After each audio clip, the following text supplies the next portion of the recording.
अस्तु विश्वस्य खलः प्रसीदताम् ध्यायन्तु भूतानि शिवं तोदिया मनश्च भद्रं भजता ददोक्षजे आवेश्यतां नो मतिरप्य हेतुकी। हरे कृष्णा। तो आप सब भक्तों का श्रीमद् भागवतम की आज की इस सत्र में हार्दिक स्वागत है। तो हम श्रीमद् भागवतम के प्रथम स्कंद के 7वें अध्याय से पढ़ रहे हैं और इस अध्याय का नाम है द्रोण पुत्र, जो दंडित किया गया है। द्रोण पुत्र को दंड दिया जा रहा है। तो पिछले श्लोक में हम पढ़ रहे थे कि ये श्लोक हुआ था हमारा, पश्चान्वैश्रूयमाणायां कृष्णे परमपुरुषे भक्तिरुत्पद्यते पुंसां शोकमोहभयापहा। तो इस पे हमने विस्तृत चर्चा किया था इस श्लोक का, कि जब हम भगवान के बारे में श्रवण करते हैं, यस्यान्वैश्रूयमाणायां, तो कृष्ण परम पुरुष है। कृष्ण कोई साधारण व्यक्ति नहीं है या साधारण पुरुष भी नहीं है। वो कैसे है? वो परम पुरुष है। तो उससे क्या होगा? भक्ति उत्पद्यते, भक्ति उत्पन्न होगा और शोक मोह और भय जीवन से निकल जाएगा। इसकी चर्चा विस्तृत हमने पिछली बार किया था। इसलिए श्रवण का महत्व प्रभुपाद जी ने तात्पर्य में समझाया था कि श्रवण करने मात्र से जो है हम सभी अपने अनर्थों से मुक्त हो सकते हैं और श्रवण करने मात्र से भगवान का दर्शन भी हम प्राप्त कर सकते हैं। तो इसलिए श्रवण विधि को ज्यादा जोर प्रभुपाद ने दिया था। कहा था कि श्रवण इंद्रिया जो है सबसे महत्वपूर्ण है। इसको भगवान के कथा श्रवण में लगाना चाहिए, ना कि दूसरों की निंदा चुगली करने में या सुनने में। विशेष करके इसको नहीं लगाना चाहिए। तो ये जो हमारी इंद्रियों की शक्ति है, जो शक्ति है, स्वाभाविक शक्ति है कि वो कुछ संसारी वार्ता सुनना चाहती है। तो वो स्वभाव को बदलकर कथा सुनने के स्वभाव को उसमें परिवर्तित करना है, और ये ही भक्ति में आगे करना है। श्रवण करने में सभी लोग एक्सपर्ट है। श्रवण कोई ये नहीं कह सकता कि अरे मेरा श्रवण में मन नहीं लगता। कुछ लोग बोलते हैं मेरा श्रवण में मन नहीं लगता, तो घंटे घंटे दूसरों की बारे में चर्चा करना सुनना कैसे जमता है? कि अगर किसी के बारे में किसी ने कुछ किया, घोटाला किया, गड़बड़ किया, क्या किया, अगर पॉलिटिक्स की न्यूज है या फिर जो भी है, क्रिकेट का न्यूज है, और बैठ के सुना रहा है, अपना इंटरेस्ट है उसमें, तो हम बहुत देर तक सुन सकते हैं। लेकिन अगर कृष्ण कथा है तो वो सुनने में हम बोलते हैं कि श्रवण में मन नहीं लगता। श्रवण इंद्रिय हमारी स्ट्रांग है, लेकिन वो गलत जगह हमने उसको लगा दिया है। गलत आदतों का ही तो परिणाम है, जीवन बर्बाद होता है। तो एक तो जीवन ये होता है बर्बाद, ये प्रेजेंट जीवन है। ये हड्डी मांस का बना हुआ शरीर ये बर्बाद होता है। इस संसार में जो हड्डी मांस का जो शरीर है, इस शरीर से संबंधित संबंध खराब होते हैं, वो तो है ही। लेकिन विष से भारी होता है विषय। तो विष तो एक बार मारता है अपने को, लेकिन जो विषय है, जो हम जो कानों को संसारी वार्ता सुनने में लगाते हैं, वो श्रवण के द्वारा हम भगवत विमुख बन जाते हैं। भगवत सम्मुख नहीं, विमुख बनते हैं। कथा श्रवण करने का उत्साह निकल जाने के बाद संसारी वार्ता सुनने का जो हमारा अभ्यास है, इस कारण से भक्ति से इंटरेस्ट निकल जाता है, और फिर हम 84 लाख ये नहीं करते हैं। तो यही इसी कारण से हम इस संसार में फंसे हुए हैं। तो जैसे कांटे से कांटा निकाला जाता है, गलत चीजें सुने हमने, अनेक जन्म यही किया, इसी का परिणाम है कि हमारा चित्त दूषित है। और और ये जो दूषित चित्त है, जैसे कांटा घुसने के बाद में इतना दर्द होता है, तो ये अनर्थ रूपी कांटे हमारे कानों के माध्यम से प्रवेश कर चुके हैं, और फिर उसी कानों के माध्यम से इस अनर्थों को निकाला जाता है जब हम भगवान के कई स्रोतों के माध्यम से भगवान की कथाएं सुनते हैं और नम्रता से सुनते हैं। Humble humble aural reception. Humble मतलब कि सुना, काफी बार लोग सुनते हैं कि तुरंत उत्तर दे सके, तो ये कोई सुनना नहीं हुआ। सुनकर समझकर स्वाभाविक भगवत प्राप्ति की इच्छा को मन में रखकर सभी का आदर सम्मान करने की भावना को रखकर जब श्रवण किया जाता है तो उसका प्रभाव कुछ अलग होता है। तो इसी वस्तु चर्चा की हमने चर्चा किया था पिछले बार। फिर अगले श्लोक में भी हम गए थे, शायद पूरा चर्चा हुआ था कि नहीं पता नहीं। तो अगले श्लोक में हम ससहितां भगवतीं कृत्वा क्रमचात्मजं शुकमध्यापयामास निवृत्तिं निरतं मुनि। श्रीमद् भागवत ये भी हमने चर्चा किया था। श्रीमद् भागवत का संकलन कर लेने तथा उसे संशोधित करने के बाद महर्षि व्यासदेव ने उसे अपने पुत्र श्री सुखदेव गोस्वामी को पढ़ाया, जो पहले से आत्म साक्षात्कार में निरत थे। तो हमने चर्चा किया था कि सुखदेव गोस्वामी कैसे आत्म साक्षात्कार में स्थित थे और अपने पुत्र को व्यासदेव जी ने भागवत कथा सुनाई। तो कैसे थे पुत्र, वो बचपन जन्म लेने से पहले से ही जन्म ही लेना चाहते थे संसार में। तो क्यों लेना नहीं चाहते थे कि वो सोचते थे कि मैं जब जन्म लूंगा तो माया मुझे ग्रस्त कर देगी संसार में। वो डरते थे। हाँ, तो डर ये हमेशा कोई कायरता का लक्षण नहीं होता है। जैसे अगर कोई टेरेस के ऊपर घूम रहा है, उसको बिल्कुल डर नहीं है कि मैं नीचे गिर जाऊंगा, तो अगला कदम बढ़ा देगा वो आगे और गिर जाएगा नहीं। या फिर रास्ते से कोई चल रहा है और उसको बिल्कुल डर नहीं है कि ट्रक आएगा और मुझे उड़ा देगा, तो वो उसी क्षण में मर जाएगा।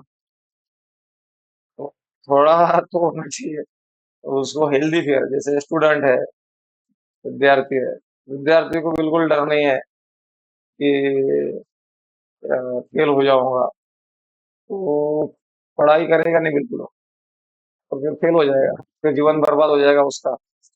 हम्म, या फिर विद्यार्थी को टीचर का बिल्कुल डर नहीं है, तो टीचर वो बोल रहा है बार बार होमवर्क करो, तो ये बोल रहा है यस, तो कल बिल्कुल होमवर्क करके ना है, दूसरे दिन भी होमवर्क करो, यस।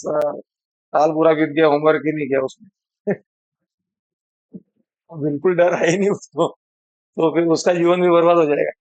तो थोड़ा डर होना चाहिए, इसके द्वारा क्या होता है कि परिवर्तन होता है। परिवर्तन के लिए इसीलिए शिष्य जो होता है वो शासन में रहता है। शासन में क्या होता है, डर होता है ना, नहीं होता है, शासन में डर होता है। तो सुखदेव गोस्वामी माया से डर रहे हैं, तो इसका ही परिणाम ये हुआ कि व्यासदेव जी आए, भगवान आए, बोले चिंता मत करो, तुम आ जाओ बाहर, माया तुमको मेरी माया ग्रस्त नहीं करेगी।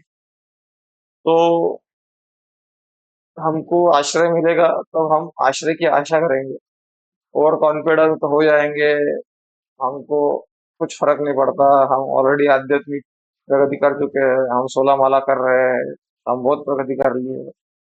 ऐसा कोई बोलता नहीं है, लेकिन व्यवहार ऐसा होता है हमारा, जाने अनजाने में ऐसा व्यवहार हो जाता है।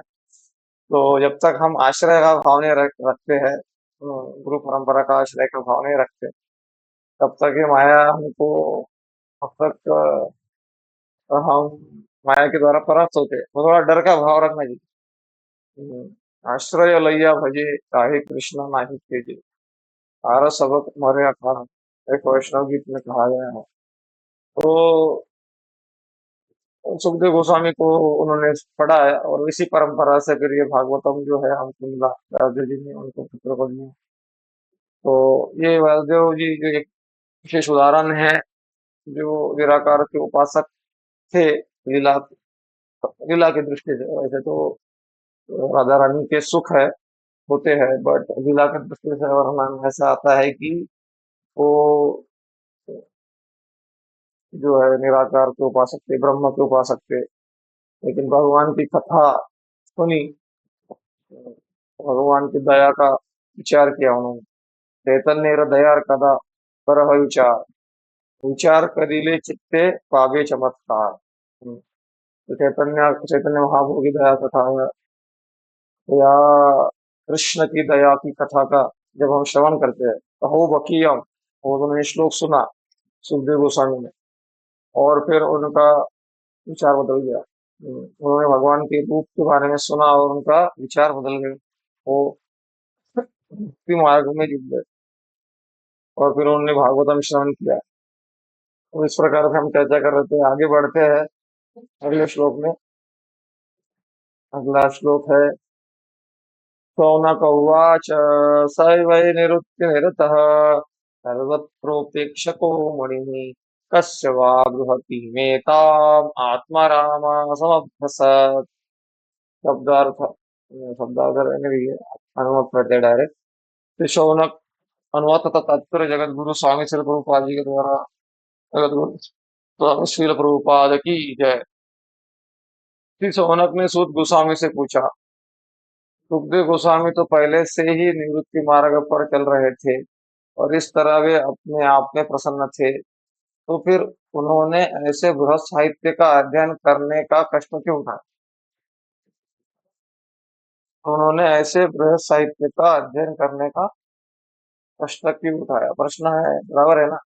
क्योंकि ये प्रश्न क्या है, शौनक शौनक ऋषि ने पूछा बुद्ध गोस्वामी से कि सुखदेव गोस्वामी तो पहले ही निवृत्ति मार्ग पर चल रहे थे और इस तरह वे अपने आप में प्रसन्न थे, तो फिर उन्होंने इस बड़े साहित्य का अध्ययन करने का कष्ट क्यों उठाया? तो इसका उत्तर प्रभुपाद जी तात्पर्य में देंगे। तात्पर्य हम पढ़ते हैं अभी। माता जी पढ़िए तात्पर्य। प्रणाम प्रभु जी। सामान्य लोगों के लिए जीवन की परम सिद्धि भौतिक कारक लाभों को बंद करके आत्म साक्षात्कार के पद पर स्थिर होने में है। जो मनुष्य इंद्रिय भोग में सुख पाते हैं या जो भौतिक शारीरिक कल्याण के कार्य में स्थिर है, वे कर्मी कहलाते हैं। ऐसे हजारों तथा लाखों कर्मियों में से कोई एक कर्मी आत्म साक्षात्कार द्वारा आत्माराम बन पाता है। आत्मा का आत्मा का अर्थ है स्व तथा आराम तथा आराम का अर्थ है सुख पाना। प्रत्येक व्यक्ति उच्चतम सुख की खोज में लगा हुआ है, लेकिन एक व्यक्ति के लिए इस सुख का मानदंड दूसरे व्यक्ति से अलग हो सकता है। अतएव कर्मियों द्वारा भोगा गया आदर्श सुख आत्मारामों के आदर्श सुख से भिन्न होता है। आत्माराम हर प्रकार से भौतिक भोग के प्रति उदासीन रहते हैं। श्री सुखदेव गोस्वामी ने यह अवस्था पूर्व श्री सुखदेव गोस्वामी ने यह अवस्था पूर्व से ही प्राप्त कर ली थी, तो भी उन्होंने इस बृहद श्रीमद्भागवतम ग्रंथ का अध्ययन करने का कष्ट उठाया। इसका अर्थ यह है कि श्रीमद्भागवतम उन आत्मारामों के लिए है जो स्नातकोत्तर का अध्ययन का विषय है, जिन्होंने समस्त वैदिक का अध्ययन कर लिया हो। ओके ओम अज्ञानतिमिरन्धस्य ज्ञानाञ्जनशलाकया चक्षुरुन्मिलितं येन तस्मै श्रीगुरुवे नमः। श्रीचैतन्यमनोभीष्टं स्थापितं येन भूतले स्वयं रूप कदा मह्यं ददाति स्वपदान्तिकम्। वन्देऽहं श्रीगुरो श्रीयुतपदकमलं श्रीगुरुन् वैष्णवांश श्रीरूपं साग्रजातं सहगणा रघुनाथान्वितं तं सजीवं साद्वैतं सावधूतं परिजनसहितं कृष्णचैतन्यदेवं श्रीराधा कृष्णपादान् सहगणा ललिता श्रीविशाखान्वितमश्च नमो विष्णुपादाय कृष्णपृष्ठाय भूतले श्रीमते भक्तिवेदांत स्वामीति नामिने। नमस्ते सरस्वती देवी गौरवाणी प्रचारिणे निर्विशेष शून्यवादी पाश्चात्य देशकारिणे। नमो महावदान्याय कृष्ण प्रेम प्रदायते कृष्णाय कृष्ण चैतन्य नाम्ने गौरतुषे नमः। हे कृष्णा करुणा सिंधु दीनबंधो जगत्पते गोपेश गोपिका कांत राधा कांत नमोस्तुते कांचन गौरांगी राधे वृंदावनेश्वरी वृषभानुसुते देवी प्रणमामि हरिप्रिये वाञ्छाकल्पतरुभ्यश्च कृपा सिन्धु वैव च पतितानां पावनेभ्यो वैष्णवेभ्यो नमो नमः। जय श्री कृष्ण चैतन्य प्रभु नित्यानंद श्री अद्वैत गदाधर श्रीवासादि गौर भक्तवृंद हरे कृष्णा कृष्णा कृष्णा हरे हरे हरे हरे राम राम राम हरे हरे। वो आपने जो अभी पढ़ा इसके कुछ आप बताना चाहेंगे इसके बारे में? इसमें बताया गया प्रभु जी कि सुखदेव गोस्वामी वो मतलब आत्मा आत्मा राम है, मतलब आत्मा मतलब स्वयं का रहता है, और राम आराम मतलब होता है सुख पाना, मतलब सुख पाना, खुद के लिए सुख पाना। तो जैसे जो भौतिक संसारी लोग हैं वो अपने इंद्रिय तृप्ति में भी अपने आप को वो खुशी देखते हैं, जैसे मस्त अपना खाना पीना अच्छे आराम से मिल जाए इस टाइप का। परंतु वो जो सुखदेव गोस्वामी है वो वो वो वो अध्यात्म अ, भगवान भगवान को भगवान को सबसे ऊपर रख के जैसे स्नातकोत्तर जैसे पढ़ाई होती है, पढ़ाई में सबसे ऊपर टॉप लेवल में रहता है स्नातकोत्तर। तो हम्म। आत्मा राम मतलब वो उस टाइप की जो भक्ति में है, वो ऊपर तक का स्नातकोत्तर की पढ़ाई के लिए शायद ये विषय है, ऐसा करके बताया गया था मुझे इसमें। हाँ, अच्छा प्रयास किया आपने, ठीक है। तो यहाँ पर वो जो बताया जा रहा है, गोपा जी बताना चाह रहे हैं कि इस संसार में अनेक लोग हैं। कुछ लोग तो भगवान को बिल्कुल मानते नहीं है, वो तो नास्तिक है। लेकिन कुछ है आस्तिक है, भगवान को मानते हैं और उनको कर्मी कहा जाता है। कर्म में विश्वास रखते हैं, उनको पता है कि अ, वह कभी कभी कर्मी कर्मी का तात्पर्य नास्तिक भी हो जाता है। और कभी कभी कर्मी वास्तव में वो नास्तिक नहीं होते। कर्मी शब्द ही लागू तब होता है जब अ, कोई आस्तिक होता है, नहीं तो वो कर्म भी नहीं है, वो केवल पाप है वो। तो कर्म मतलब शास्त्र निहित जो कार्य है उसको कर्म कहते हैं। तो दोनों ही तरीके से देखा जाए तो यहाँ पर विशेष करके प्रभुपाद जी तो ज्यादातर रेफर करते हैं, जो लोग खाओ पियो मजा करो, काम करो और काम से सुख का उपभोग करो। तो अगर कर्मी भी लिया हमने तो एक तो नास्तिक वाले कर्मी है, वो भगवान को बिल्कुल नहीं मानते, काम करते हैं, पाप करते हैं, ये न के न प्रकारे न कैसे भी पैसा आ जाए बस, और फिर हमको सुख सुविधाएं भोग करने के लिए मिले, इसका उनका जीवन का लक्ष्य है। एक प्रकार के वो कर्मी होते हैं। दूसरे कर्मी होते हैं जो शास्त्र का पालन या भक्ति नहीं करते वो, लेकिन वो शास्त्र विरोधी आचरण नहीं करते। मतलब कुछ भी करेंगे, हवन यज्ञ पूजन करेंगे ताकि हमको सुख सुविधाएं मिले, हमारा सुविधाएं मिले, और ये मिले, और वो सुख सुविधाएं मिलेंगे तो उससे क्या मिलेगा? सुख मिलेगा। तो वो सुख जो चाहते हैं, तो उस वो एक प्रकार के आत्माराम होते हैं, जैसे प्रभुपाद जी बता रहे हैं। वो एक प्रकार के आत्माराम होते हैं। लेकिन ऐसे कुछ आत्मारामों में कोई वरला ऐसा होता है जो आत्म साक्षात्कारी होता है, हो जाता है। लाखों कर्मी मध्ये एक ज्ञानी श्रेष्ठ, अं, लाखों ज्ञानी मध्ये दुर्लभ कृष्ण भक्त, ऐसा चैतन्य चरितामृत में कहा गया कि लाखों कर्मी मध्ये एक ज्ञानी श्रेष्ठ। बहुत सारे कर्मी हैं, उसमें एक ज्ञानी उसमें सब मिला के एक ज्ञानी उससे बड़ा हो जाएगा। और ऐसे लाखों ज्ञानी मध्य एक कृष्ण भक्त, और लाखों ज्ञानियों को मिलाएंगे एक साथ तो उससे बढ़कर एक कृष्ण भक्त हो जाएगा। तो ये जो कृष्ण भक्त है, कृष्ण भक्त लाखों ज्ञानियों से भी बढ़कर होता है। तो श्रील प्रभुपाद जी तात्पर्य में बताना चाह रहे हैं कि कर्मी जो है कर्मी से बढ़कर एक ज्ञानी होता है, और वो ज्ञानी क्या होता है, उसको भी सुख मिलता है। लेकिन कर्मी को जो विषय भोग से सुख मिलता है, उससे ज्यादा आत्मा में रममान कर कर ज्ञानी को सुख मिलता है, क्योंकि वो हम ब्रह्मास्मि, तो वो आत्मा में रमण करता है। तो सुखदेव गोस्वामी, उनका कहना है कि सुखदेव गोस्वामी ऑलरेडी वो स्तर पर थे, जो आत्मा में रममान करते थे, उनको संसार के किसी भी सुख की आवश्यकता नहीं थी। और ऐसे सुखदेव गोस्वामी, ऐसे सुख में रममान करने वाले, वो इस सुख के तरफ आकर्षित हो गए, जो भागवतन के अध्ययन के द्वारा, श्रवण के द्वारा प्राप्त होता है। इसीलिए वो कह रहे हैं कि तो भी उन्होंने इस भागवत ग्रंथ का अध्ययन करने का कष्ट उठाया। इसका अर्थ यह है, लास्ट में, लास्ट वाली 3 लाइन मैं पढ़ रहा हूँ।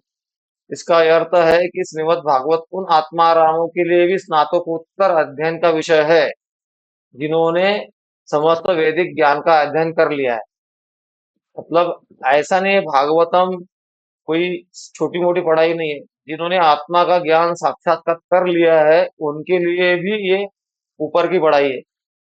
तो फिर हम क्यों पढ़ रहे हैं? क्योंकि हम कृपा की छत्र छाया में है। भगवान की भक्त क्या होता है? जैसे हम अगर जॉब में है तो मेहनत करना होता है, 8 घंटे ड्यूटी करना होता है, तब जाके सैलरी मिलता है। लेकिन अगर वो बॉस है, तो बॉस का कोई लड़का है या फिर बॉस की पत्नी है, तो जितना कमा के लाएगा उतना वो पत्नी को दे देता है, अगर वो अच्छे से रिलेशन चल रहा है उनका, तो उसको कोई अलग से भी कमाना पड़ता है। वो रिलेशन के कारण उसको पूरा पैसा मिल जाता है। तो इसी प्रकार से भक्त का भगवान के साथ में संबंध जुड़ता है। दास्य सख्य वात्सल्य माधुर्य, ये माधुर्य वाला तो आगे की बात है, कम से कम दास्य रस से हम जुड़ जाए, हम कम से कम। तो जीवेर स्वरूप है कृष्ण नित्य दास, हम भगवान को एक व्यक्ति मानते हैं, भगवान की सेवा करना चाहते हैं, भगवान का सेवा का भाव रखते हैं। भगवान को भूख लगी होगी, तो उनको भोजन देना है, शाम को भी भूख लगी, उनको भूख नहीं लगती, वो वो सारे संसार का भूख मिटाने वाले हैं। लेकिन भाव में, भक्ति भक्ति के इस विज्ञान में उनको भूख लग जाती है। हमको विचार आता है कि भगवान को, अरे मैं भूख नहीं लगाया, भगवान सुबह से भूखे है, तो ये भाव भगवान को बहुत पसंद है। तो इस भाव के कारण उसको कृपा पात्र बनता है भक्त। और इसीलिए ये जो टॉप मोस्ट ज्ञान जो है, ज्ञानियों को इतना पापड़ बेलकर नहीं मिलते हैं, और कर्मी को इतना कर्म करके नहीं मिलता है, भक्तों को इतना सर्वोत्कृष्ट ज्ञान जो है, भगवान कृपा करके प्रदान कर देते हैं भक्तों के माध्यम से। तो ये बात यहाँ पर बताई गई है। तो हम आगे बढ़ते हैं।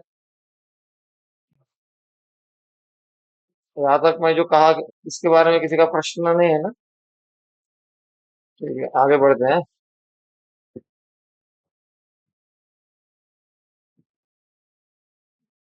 सुत उवाच आत्मा रामाश्च मुनयो निर्ग्रन्थाप्युरुक्रमे कुर्वन्ति अहेतुकीं भक्तिम् इत्थं भूतगुणो हरि। अनुवाद: जो आत्मा में आनंद लेते हैं, ऐसे विभिन्न प्रकार के आत्माराम, विशेष रूप से जो आत्म साक्षात्कार के पथ पर स्थापित हो चुके हैं, ऐसे आत्माराम यद्यपि समस्त प्रकार के भौतिक बंधनों से मुक्त हो चुके हैं, फिर भी भगवान की अनन्य भक्तिमय सेवा में संलग्न होने के इच्छुक रहते हैं। इसका अर्थ यह हुआ कि भगवान में दिव्य गुण है, अतएव वे मुक्तात्माओं सहित प्रत्येक व्यक्ति को आकृष्ट कर सकते हैं। वो तात्पर्य पढ़ेंगे। जय कुमार प्रभु जी, आज तात्पर्य पढ़िए, तात्पर्य पढ़िए। आपके पास पीडीएफ है ना? रोज बढ़िया भाई।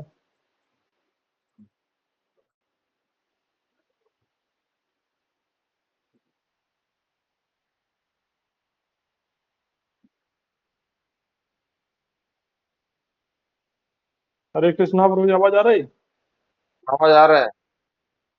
हरे कृष्णा। आ रहा है प्रभु जी। हरे कृष्णा। हरे कृष्णा। आ रहा। आवाज आ रहा है, बोलिए, ठीक ठीक। पढ़िए। हाँ।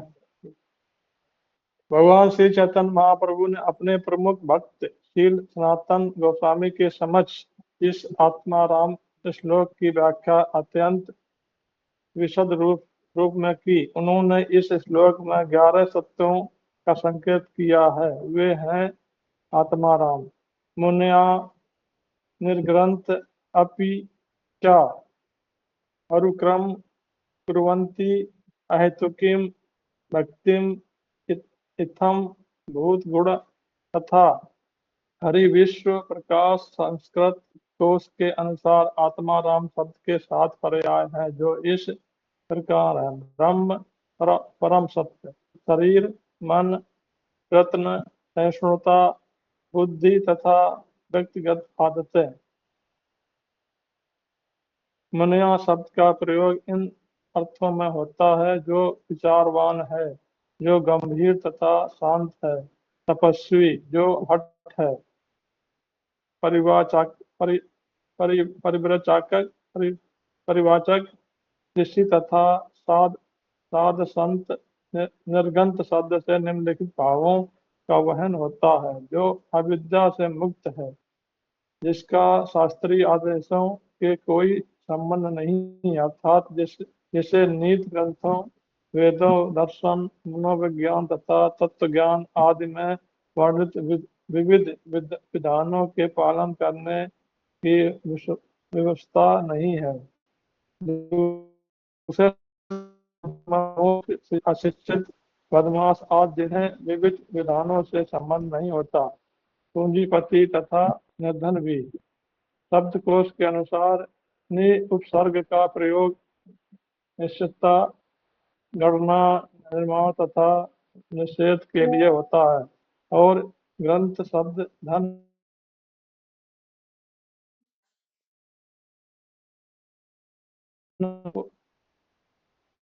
का अर्थ है वह जिसके का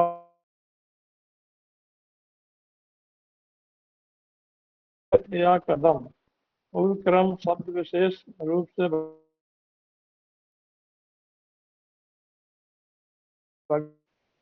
अमाप पगों से सारे ब्रह्मांड को नाप दिया। भगवान विष्णु इतने महिमामय है कि उन्होंने अपनी अंतरंगा शक्ति से आध्यात्मिक जगत की तथा बहिरंगा शक्ति से इस भौतिक जगत की सृष्टि की है। अपने सर्वव्यापक पक्ष के कारण वे परम सत्य के रूप में और अपने वृंदावन धाम में, जहाँ पर वे अत्यंत विविध हाँ, वीडियो ऑफ करके वर्णन पढ़िए, करते हैं। आवाज उनके कट रहा है। कार्यकलापों की तुलना अन्य किसी से नहीं की जा सकती। अतः कुलक्रम शब्द उन्हीं को शोभा देता है। संस्कृत क्रिया अवस्था व्यवस्था के अनुसार कुर्वन् ये काम करना। इसका अर्थ है हुआ कि आत्माराम भगवान की भक्ति में सेवा अपने स्वार्थवश नहीं, अपितु भगवान कुलक्रम की प्रशंसा के लिए करते हैं। हेतु का अर्थ है कारण। मनुष्य को इंद्रिय दृष्टि के अनेक कारण हो सकते हैं, और उनका वर्गीकरण भौतिक भोग, योग, शक्ति तथा मुक्ति के रूप में किया जा सकता है, जिसकी कामना समान रूप से सारे प्रगतिशील व्यक्ति करते हैं। जहाँ तक भौतिक भोगों का प्रश्न है, भोग तो अनेक हैं, और भौतिकतावादी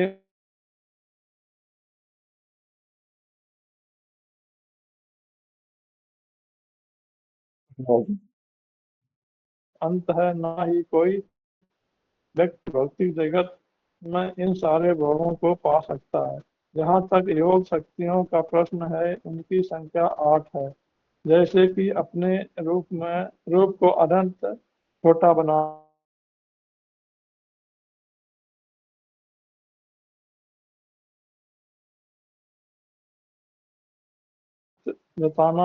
अन्य जीवों को नियंत्रित करना, ग्रह की रचना करना इत्यादि। इन योग शक्तियों का उल्लेख भागवत में हुआ है। मोक्ष के 5 प्रकार हैं: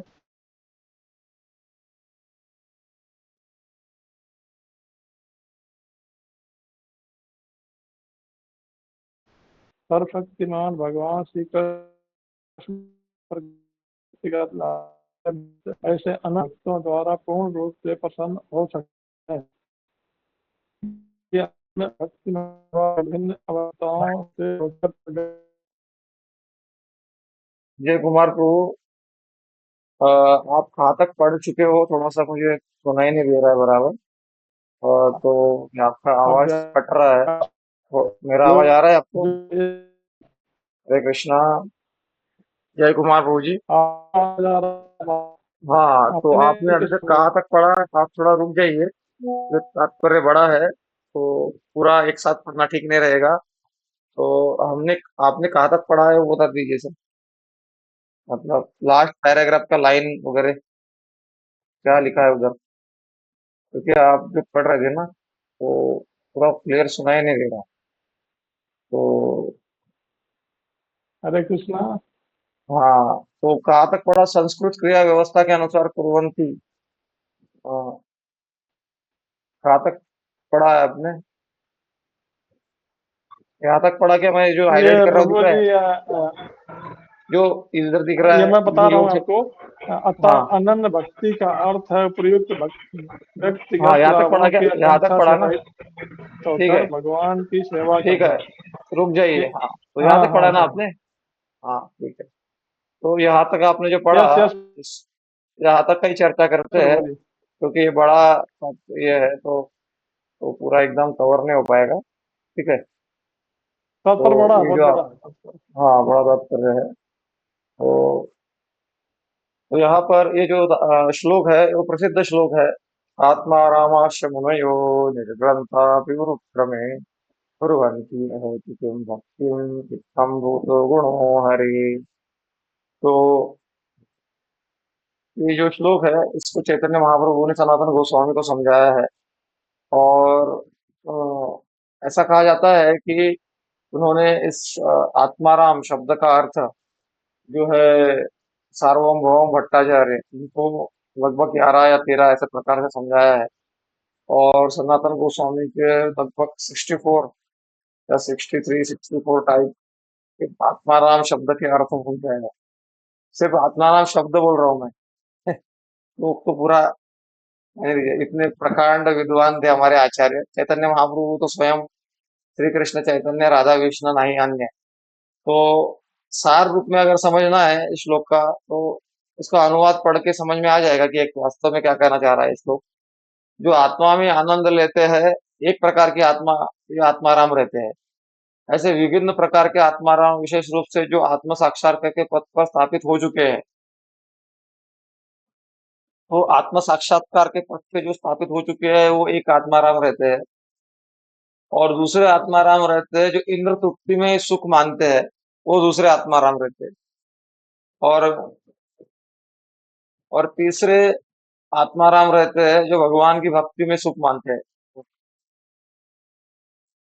हाँ, मतलब या फिर अनन्य भक्ति की सेवा में इच्छुक है। तो तीनों प्रकार के जो लोग हैं वो भगवान कुर्वन्ति अहेतुकी भक्तिम इत्थम भूत गुणो हरि।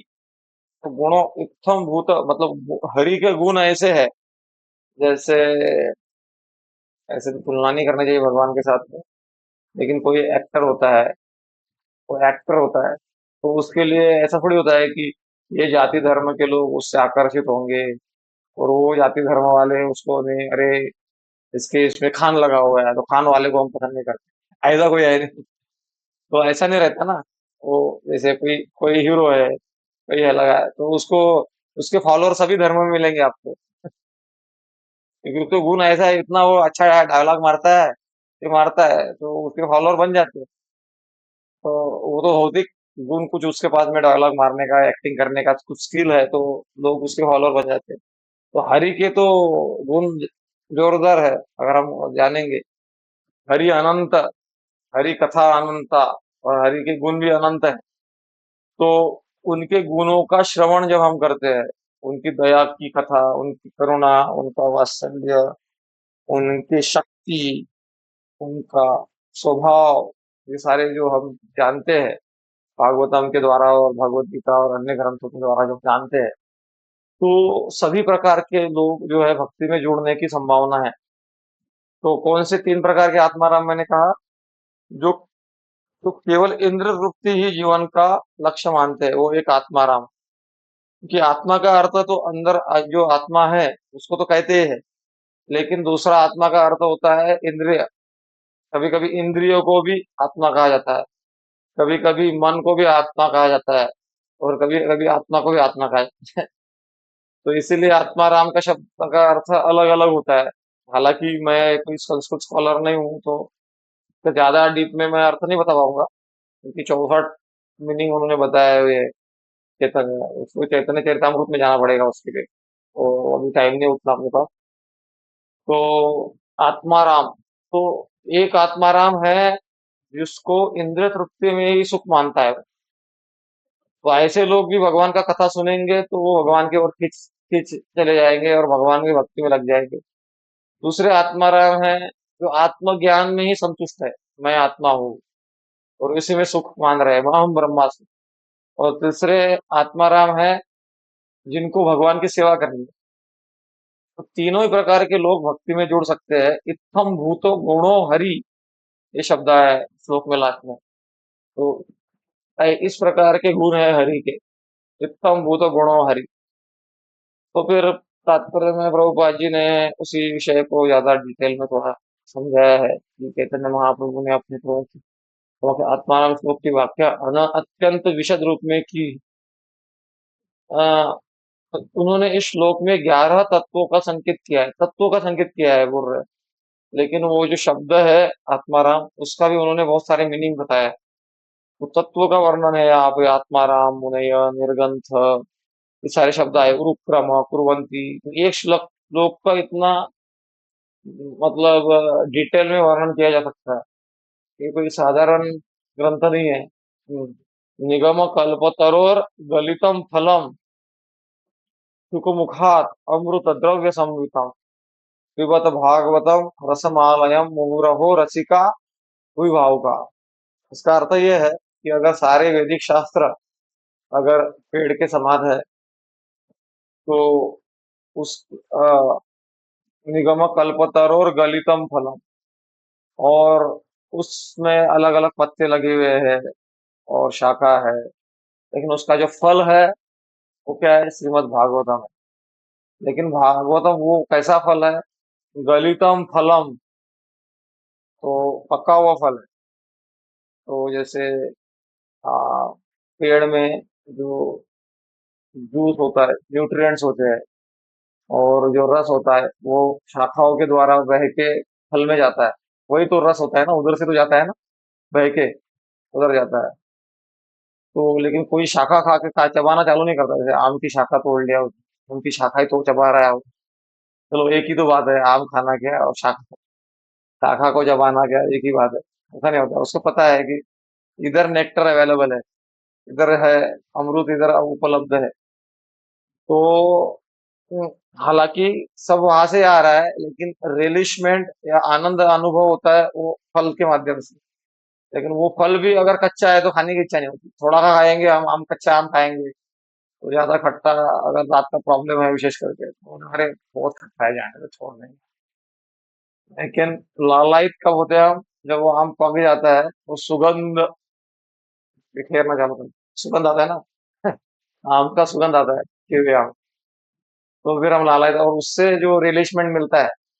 तो ये सारे शास्त्र जो है वो एक वृक्ष के समान है, और उस सारे वृक्षों के द्वारा सिंचित होके उसका जो सार निकलता है, वो फल के समान श्रीमद् भागवतम। तो वो भी फल कैसा है? पका हुआ फल है। और पका हुआ फल कभी कभी तोता टोच मार देता है उसमें, तो वो और मीठा हो जाता है। तो इसी को बोलते हैं शुक मुखा अमृत द्रव्य समृतम। तो और मीठा हो जाता है, उसका टेस्ट और बढ़ जाता है। इसीलिए सुखदेव गोस्वामी कह रहे हैं, पिबत भागवतम रसमालयम मुहुरहो रसिका भूभाव। तो इसलिए रस का उदाहरण इसलिए दे रहे हैं, और वो रस इसलिए पीने के लिए बोल रहे हैं क्योंकि हमको संसार के रस को पीने पीते इतना हम आसक्त हो चुके हैं कि छूट नहीं रहा है संसार। तो वो कह रहे हैं कि ये रस तो पी के देखो, थोड़ा ट्राई तो कर लो। तो इसलिए मुहु रहो रसिका। तो उस दृष्टि से हमको कह रहे हैं कि रसिका भूवि भावुक, भावुक जन संसार में इतना भावुक मत हो जाओ, इधर भगवान के और भावनाओं को लगाओ। तो इस सारे सारे जो है हर चीज का उन्होंने वर्णन किया और निर्ग्रंथ का अर्थ बताया तात्पर्य में। अगली बार प्रभुपाद जी ने इसमें निर्ग्रंथ शब्द का अर्थ बताया। जैसे मुनय शब्द का अर्थ क्या होता है? जो विचारवान है, जो गंभीर है, जो शांत है, तपस्वी है, हठ है, परिव्राजक है, ऋषि है, साधु, इतना सारा मीनिंग है एक शब्द का। और निर्ग्रंथ का अर्थ बताया, जो अविद्या से मुक्त है। मतलब जिस जो अविद्या से मुक्त है, वो अविद्या नहीं है उसके जीवन में, फिर भी उसको किसी विद्या की जरूरत नहीं है, फिर भी वो भागवतम की ओर मुड़ जाता है। कभी कभी लोगों का क्या धारणा रहता है, अरे भक्ति भक्ति भागवत पढ़ा, ये सब क्या है, अनपढ़ लोगों का काम। हमारे पास में पढ़ाई लिखाई करने के लिए बहुत चीजें हैं। ये कादम्बरी पढ़ो, वो लैला मजनू जो भी है पढ़ा, इसकी स्टोरी पढ़ो, उसकी स्टोरी। ये भागवत भागवत पर पढ़ेगा, ये तो बूढ़े लोगों का काम है। ऐसी उनकी धारणाएं रहती है। तो भक्ति के बारे में ये लोगों का कहना है कि जब इंटेलिजेंट व्यक्ति होगा तो आईआईटी में जाएगा, फिर बड़ा अमेरिका में जॉब लेगा, वो करे, वो इंटेलिजेंट रहेगा। और जो कुछ नहीं कर सकता, वो क्या करेगा? भक्ति करेगा। भक्ति में क्या है, बुद्धू लोगों का काम है, ऐसा कहते हैं। लेकिन ये सबसे बड़ी भ्रांत धारणा है, क्योंकि भागवतम प्रमाण है। कृष्णवर्णम तुषा कृष्णम सांगोपांगस्त पार्षदम यज्ञे संकीर्तना प्राये यंती सुमेधसा। सुमेधा, सुमेधा शब्द है इस श्लोक में। सुमेधसा यज्ञे संकीर्तना प्राये, संकीर्तन में कौन भाग लेंगे? मंद बुद्धि नहीं, सुमेधा, जिसकी बुद्धि भगवान के द्वारा प्रकाशित हुई है, उसको समझेगा कि चलो थोड़ा कीर्तन करना चाहिए, थोड़ा कथा सुनना चाहिए। और जिसकी बुद्धि माया द्वारा हर ली गई है, उसका जितनी माया, जितना प्रमाण है, कुछ लोगों का 100%, कुछ लोगों का थोड़ा थोड़ा, जिसका चित्त आसक्त हो जाता है कथा में, मतलब उसका भगवत धाम गारंटी हो गया। क्योंकि हमारे बंधन का कारण आसक्ति है, और हमारे बंधन, हमारी मुक्ति का कारण या हमारा भगवत धाम जाने का कारण भी आसक्ति ही होगा। जब हमारे भगवान की कथा से आसक्त हो जाएंगे, हम नाम जपने से आसक्त हो जाएंगे, भक्त सेवा से आसक्त हो जाएंगे, विग्रह सेवा से आसक्त हो जाएंगे, विग्रह का दर्शन करने में आसक्त हो जाएंगे, हर इंद्रिया भगवान से संबंधित चीजों में आसक्ति हो जाएगी। तो यही मुक्ति का लक्षण है। और ये कारण फिक्स हो जाएगा कि हम भगवत धाम जाने वाले हैं। तो आसक्ति हमारी जो है भागवतम के श्रवण के द्वारा, मनन के द्वारा बढ़ती है। और यहाँ पर इसीलिए बोल रहे निर्ग्रंथ, मतलब जो आसक्ति से मुक्त है वो भी आसक्त हो जाता है भगवान की कथाओं में। आसक्ति से मुक्त है, उसको कुछ नहीं चाहिए, फिर भी वो चाहने लगता है, काश मुझे भगवान का दर्शन हो जाए, काश मुझे सेवा मिले, मुझे नरक में भी जाना पड़ेगा तो चलेगा, लेकिन भगवान का नाम नहीं छूटना चाहिए, भगवान का नाम चलते रहना चाहिए, ऐसी भावना जागरूक होने लगती है। मतलब वो आसक्त हो गया ना। तो ये आसक्ति अच्छी है। क्योंकि ये आसक्ति ही सारे बंधनों का नाश करेगी, इस संसार में हमको भगवत धाम जाने के लिए योग्य बनाएगी। अगर हम भगवान के इस कथाओं से आसक्त नहीं हो रहे हैं, मतलब हम माया के प्रभाव में आ चुके हैं। ये सिंपल है। नहीं तो जो ज्ञानी है, जिसको कुछ नहीं चाहिए, वो शांत है, वो भी भगवान की कथा में आसक्त हो जाता है। और निर्ग्रंथ का कभी कभी अर्थ ये भी होता है, निर्धन, मतलब ग्रंथ, मतलब ग्रंथ इन द सेंस कुछ पूंजी है उसके पास में, लेकिन आ, तो उसको निर्धन भी अलग अलग शब्दों से, उसमें शब्द व्याकरण की दृष्टि से बताया गया है बहुत सारा। ये सारा चर्चा हम नहीं करेंगे। निसर्ग उपसर्ग प्रयोग, निश्चित का गणना, निर्माण, निषेध किया गया है। ग्रंथ शब्द धन, पुस्तक, शब्दकोश आदि अर्थ में प्रयुक्त होता है। तो ग्रंथ का शब्द पुस्तक के लिए भी होगा, धन के लिए होगा, शब्दकोश के लिए। आगे उरुक्रम शब्द का अर्थ हुआ है। उरुक्रम, उरुक्रम शब्द का अर्थ है वह जिसके कार्यकलाप महिमा मंडित है। तो कुर्वन्ति निर्ग्रंथि अपनी उरुक्रमे, उरुक्रम शब्द है भगवान का नाम है उरुक्रम। तो उन्होंने क्या किया था, छोटे कदम, छोटे रूप धारण करके, वामन भगवान का रूप धारण करके उन्होंने बलि से संपूर्ण विश्व का राज्य ले लिया था वापस, कदम बढ़ाकर। 2 कदम में पूरा नाप लिया था। तो भगवान को उन्होंने दिया, तो कभी वो लॉस में नहीं रहे। इस संसार में क्या होता है कि हम बहुत कुछ देते हैं परिवार के लिए, संबंधियों के लिए, बहुत कुछ करते भी है, काफी बार निस्वार्थ भाव से भी करते हैं, लेकिन हमको जैसा आदान प्रदान होना चाहिए वैसा होता नहीं, क्योंकि हर व्यक्ति यहाँ पर खुद के लिए जी रहा है, स्थूल या सूक्ष्म रूप में। हाँ, तो ये थोड़ा समझ में आना कठिन है आसक्त जीवों को, जो आसक्त रहते हैं संबंधों में। लेकिन भगवान के लिए जब हम कुछ करते हैं तो भगवान कभी भूलते नहीं। तो वामन बलि महाराज ने पूरा उनको दे दिया साम्राज्य। तो ऐसा प्रतीत हुआ कि वामन भगवान ने पूरा ले लिया उनका, लेकिन फिर उनको जितना लिया था उससे बढ़कर दे दिया, और खुद उनके क्या बन गए, हम सेवक बन गए, मतलब डोर कीपर। डोर कीपर दरवाजे के पास में खड़े रहते हैं ना, तो हम्म, दरवाजे के बाहर कोई अंदर आना नहीं चाहिए, इसलिए क्या बोलते हैं उसको, तो सिपाही, सिपाही बोलते हैं। चौकीदार। हाँ, चौकीदार, चौकीदार, चौकीदार बन गए भगवान। तो इनके जो बलि महाराज के चौकीदार बन गए, तो उरुक्रम है। तो भगवान के ऐसे गुण है, कुर्वन्ति अहेतु की भक्ति। भगवान के ऐसे गुण है कि वो ऐसे लोगों को, अलग अलग इच्छाएं है, कामनाएं हैं, और किसी की कोई कामना नहीं है, सारे लोग भगवान के पास में आते हैं, और धीरे धीरे कुर्वन्ति अहेतु की भक्ति उत्तम भूत गुणों हरे। जैसे फिर से उदाहरण देते हैं कि कोई किसी के प्रेम में गिर जाता है, तो उसके लिए कुछ भी करता है, फिर गाना भी गाता है, वो बोलता है कि आपके लिए चांद की भी तारे भी तोड़ के लाऊंगा, ऐसा भी बोलते हैं। तो ऐसे लाने तो लाता कभी नहीं है वो, बट बोलता है, कुछ भी करने के लिए तैयार रहता है वो।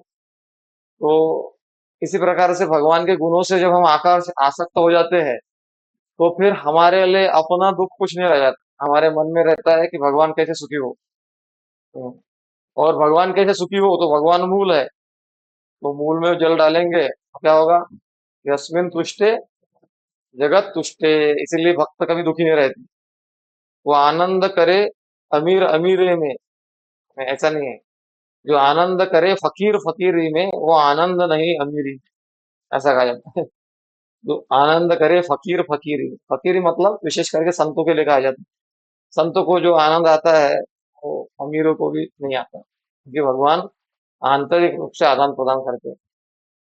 तो ठीक है, यहाँ तक हमने पढ़ा, ये ध्यान रखिए, इधर आगे भी शायद थोड़ा सा रह गया पढ़ने का। तो यहाँ तक हमने पढ़ा था, और आगे का हम कल कंटिन्यू करेंगे।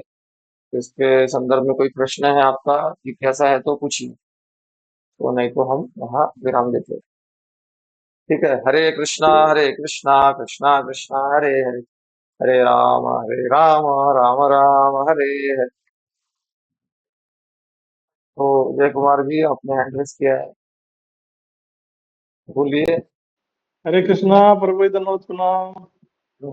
बोलिए, क्या प्रश्न है। अच्छा, मेरा थोड़ा हटके, इससे क्लास से थोड़ा हटके क्वेश्चन था एक। जो हाँ, हम कहीं भी मतलब आते जाते हैं तो हमारे पैरों से बहुत सारे जीव मर जाते हैं, या मच्छर मच्छर कभी गलती से मर जाते हैं, तो उसका मतलब पाप लगता है हम लोगों को, तो उनसे मुक्त हाँ, कैसे हुआ जाए? हाँ, तो ये आपके, पहली बात तो आपके प्रश्न को धन्यवाद देता हूँ मैं। बहुत बढ़िया प्रश्न पूछा आपने, क्योंकि कुछ लोग तो जिंदा पशुओं को जलाकर जिंदा भून भून के खा रहे हैं, उनको कोई टेंशन नहीं। और आपको थोड़ा सा चीटी जल गया तो उसका टेंशन आ रहा है कि उसके पाप से कैसे बचे। तो ये भक्ति में प्रगति का थोड़ा लक्षण है, लेकिन पूरा प्रगति हुआ ऐसा नहीं बोल रहा हूँ, लेकिन है, कुछ तो है। तो ये ऐसा कुछ संवेदनाएं मन में आनी चाहिए। कभी कभी आती है संवेदना, जैसे मेरे पैर से चींटी मर जाए तो दुख होता है मुझे, लेकिन मैं दूसरे भक्तों को गाली दूंगा तो उससे मुझे दुख नहीं होता, तो गड़बड़ हो गया कुछ तो। मतलब समझ रहे हैं ना, मतलब मुझे हाँ हाँ। चींटी मरने से दुख हो रहा है, मच्छर मरने से दुख हो रहा है, लेकिन दूसरे को कुछ भला बुरा बोलने से मुझे दुख नहीं होता है, क्योंकि वो मेरा शत्रु है। उसको मैं कुछ भी बोलूंगा तो ये गड़बड़ है फिर। लेकिन अगर हम सबके प्रति संवेदना जागरूक कर पा रहे हैं और व्यक्तियों के प्रति भी संवेदना है, इसका मतलब हम भक्ति में प्रगति कर रहे हैं। दूसरी बात, इस संसार में कोई भी जीव बिना पाप से जी नहीं सकता। जब हम झाड़ू लगाते हैं तो आवाज नहीं आ रही। अनजाने में आवाज नहीं आ रही, हम्म। बाकी लोगों को आ रही है कि नहीं? हाँ भी आ रही, आ रही, आ रही, हाँ, आ रही, आ रही, आ रही। तो जब अनजाने में हम चाट, जैसे गृहिणी है कोई झाड़ू लगा रही है घर में, तो चींटियां उसको दिखाई नहीं दी, कहीं कॉर्नर में है चींटियां, झाड़ू लग गया, कुछ मर गई। या फिर हम बर्तन धोते हैं, है ना, बर्तन पानी रखने का बर्तन, वो तो उसमें कुछ कीड़े वीड़े होते हैं, धोने के लिए धोते हैं तो उसमें कुछ मर जाते हैं। और फिर हवा से सांस ले रहे हैं हम, सांस ले रहे हैं ना, तो उसमें कुछ कीटाणु जीवाणु अंदर जा रहे हैं, वो अंदर अफवाह हो रहे हैं वो। इतने कितने मर रहा है कोई लिमिट नहीं है। और अग्नि जलाते हैं हम, आग जलाते हैं तो हवा में बहुत सारे कीड़े हैं, वो मर जाते हैं फटाक। तो क्या करेंगे, जीना जिए तो जिए कैसे, बिना पाप के बिना। तो पाप विशेष करके जानबूझ के नहीं करना है, ऐसा बोला गया है। और हर जीव के प्रति संवेदना होनी चाहिए। जैसे हमको पता है चींटियां है इधर, तो उनको जानबूझ के नहीं मारना है, अरे चींटियां दुश्मन मारो, ऐसा नहीं। मेरा घर है, ये कैसे आ गए इधर, मारो मारो इनको, ऐसा नहीं। तो गलती से जब हम चल रहे हैं तो पाप हो रहा है, गलती से वो मर रहे हैं, तो अगर हमको रास्ते चलते दिख रहा है चींटियां है तो साइड से चलिए। ये दिखा ही नहीं और मर गए तो भगवान देख रहे हैं कि आपने जानबूझ के नहीं मारा, फिर भी पाप लगेगा। तो इसलिए क्या करना चाहिए, इसीलिए भगवान ने दूसरा फॉर्मूला दिया है, अनन्य चिंतयन्तो माम ये जना पर्युपासते तेषां नित्याभियुक्तानां योगक्षेमं वहाम्यहम्। भगवान का चिंतन करते रहने का आदत डालना चाहिए हमेशा। देखिए युद्ध करते वक्त कितने लोगों को मार रहा है अर्जुन, पाप नहीं लग रहा है क्या? लग रहा है। लेकिन भगवान ने फॉर्मूला क्या दिया, माम अनुस्मर युद्ध च, कहा है कि नहीं? अर्जुन बोले कुछ भी ज्ञान देते हैं भगवान, युद्ध करते करते आपका चिंतन करूं, युद्ध करूं, क्या करूं? तो वो पॉसिबल है, इसलिए भगवान ने बोला। जैसे हमारा कोई कनेक्शन है इधर उधर, तो काम करते करते भी याद आता है। जैसे माता का कनेक्शन है बेटे के साथ, तो बेटे का याद आता है बीच बीच में, तो बेटा क्या कर रहा होगा, स्कूल से आया होगा कि नहीं, आता है कि नहीं याद? तो भगवान से संबंध बना लो अंदर से, और फिर स्मरण करो। तो ये जो भगवान का स्मरण है हमको जो सूक्ष्म पाप है इससे भी बचाएगा, और फिर हम भगवत धाम जाने के लिए लायक बने। हरे कृष्णा कृष्णा कृष्णा हरे हरे, हरे राम राम राम हरे हरे। ठीक है, लेकिन ये भी याद रखना चाहिए, अभी तो हमारा वो स्तर नहीं आया है कि हमेशा हम भगवान को याद करें। तो हमारा एटलीस्ट इच्छा जो आपने व्यक्त किया वो भी भगवान देख रहे हैं। और हम एक बच्चे हैं, एक छोटे बच्चे हैं, तो छोटे बच्चे, बच्चा जब चलने का प्रयास करता है इससे भी माता पिता खुश हो जाते हैं। वो थोड़ा थोड़ा एक दो एक एक एक डंडा एक निकालता नहीं आता उसको बराबर, एक डंडा लकीर खींच लेता तो वाह वाह, माता पिता ताली बजाते हैं। क्योंकि वो कुछ नहीं करता था, कम से कम अभी डंडा तो निकाला उसने, लकीर तो खींचा। तो इसी प्रकार हम कुछ नहीं करते थे पहले, अभी वो कर रहे हैं, कुछ प्रयास कर रहे हैं, तो भगवान हमसे प्रसन्न नहीं है। लेकिन ये प्रयास करते करते जैसे बच्चा बहुत कुछ पढ़ने लिखने लग जाता है, आगे बढ़, ऐसे भक्ति का अभ्यास करते करते अदो श्रद्धा तथा साधु संग, भजन क्रिया, अनर्थ निवृत्ति, ये सारा होना चाहिए। नहीं हो रहा है मतलब क्या है, हम कुछ तो गड़बड़ कर रहे हैं। स्कूल में डायरेक्ट नेचुरली फर्स्ट स्टैंडर्ड से सेकंड थर्ड जाना चाहिए ना। वो बच्चा 4 साल से चौथी में है तो गड़बड़ है ना। तो ये भी ध्यान देना चाहिए। ठीक है, हरे कृष्णा। तो रुक जाते हैं हम यहाँ पर, समय हो गया। हरे कृष्णा, दंडवत प्रणाम दंडवत प्रभु जी। प्रणाम, हरे कृष्णा, दंडवत। हरे कृष्ण, हरे कृष्णा।